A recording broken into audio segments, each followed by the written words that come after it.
మూవీలో మనకు సముద్రకని గారు వచ్చేసి ఇంక హనుమంతుడి గురించి ఎలివేషన్ ఇస్తారనమాట.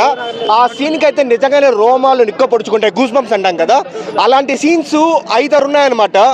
మళ్ళీ ఇంటర్వెల్ ముందు ఈ ఫైట్ సీన్ కావచ్చు, లేకపోతే అండర్ వాటర్ సీక్వెన్స్ కావచ్చు, బ్రదర్ అండ్ సిస్టర్ సెంటిమెంట్ కావచ్చు, ఇలాంటి సీన్స్ వచ్చేసి నిజంగా చాలానే ఉన్నాయి. అండ్ మనకు గ్రాఫిక్స్ సీజీ వర్క్ అంతా నేను ఇప్పటికీ నేను నమ్మలేకపోతున్నాను. బిలో 40 crores బడ్జెట్లో ఈ విధంగా సీజీ చూపించడం కావచ్చు, ఈ విధంగా విఎఫ్ఎక్స్ అనేది నిజంగా బాగుంది. మూవీ వచ్చేసి బ్రో మనకేమి ఒక దేవుడి స్టోరీ అలా ఏం కాదనమాట. వాళ్ళ ఇంటర్వ్యూలో చెప్తున్న విధంగానే ఇది వచ్చేసి ఒక super hero movie.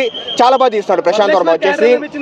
Varalakshmi character కూడా బాగానే ఉందన్నమాట. మనకు వెన్నెల కిషోర్ని యూజ్ చేసుకున్నాడు కానీ అంత ప్రాపర్గా అయితే యూటిలైజ్ చేసుకోలేదు. మూవీకి తేజ సజ్జా, వరలక్ష్మి శరత్ కుమార్, సముద్రకని గారు అండ్ హీరోయిన్ అనమాట, వీళ్ళ నలుగురు మెయిన్.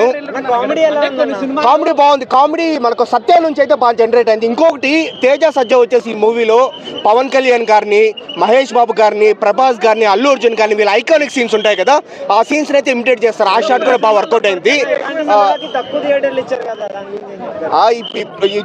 థియేటర్లు ఇచ్చినారంటే అది వేరే ఇష్యూ కావచ్చు, కానీ మనకి ఈ రోజు వచ్చేసి ఓకే, ఈ రోజు నేను చూసేసాను, రేపు గుంటూరు కారం నేను చూస్తాను, సో అది ఓకే. బట్ మూవీ గురించి అయితే నిజంగా ఒకటే చెప్తాను బ్రో, అంటే మన మైథాలజీ అనే దానికంటే మనకు వచ్చేసి మన ఇతిహాసాలు, మన హిస్టరీ, ఇప్పుడు ఈ బ్యాట్మ్యాన్లు, సూపర్ మ్యాన్లు, స్పైడర్ మ్యాన్లు ఇవంతా కాదనమాట. మన చరిత్ర గురించి, మన దేవుళ్ళ గురించి మనం తెలుసుకోవడము.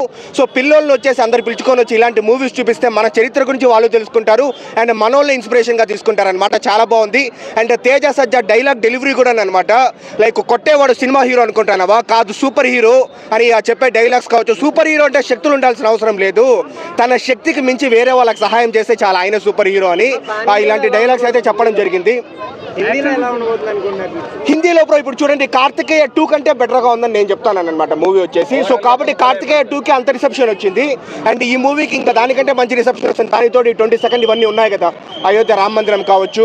సో డెఫినెట్లీ నార్త్లో అయితే చాలా అప్రిషియేట్ చేస్తారు. అండ్ ఒకటే బ్రో, గుంటూరు కారం మూవీకి అయితే నిజంగా గట్టి పోటీ ఇచ్చేలాగే ఉంది, ఎందుకంటే హనుమాన్లో కంటెంట్ ఉంది అండ్ గుంటూరు కారం కూడా ఇంకొక ఫ్యూ అవర్స్లో మనకు తెలిసిపోతుంది.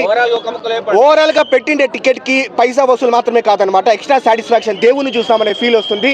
2025లో జై హనుమాన్ కూడా వస్తా ఉందన్నమాట.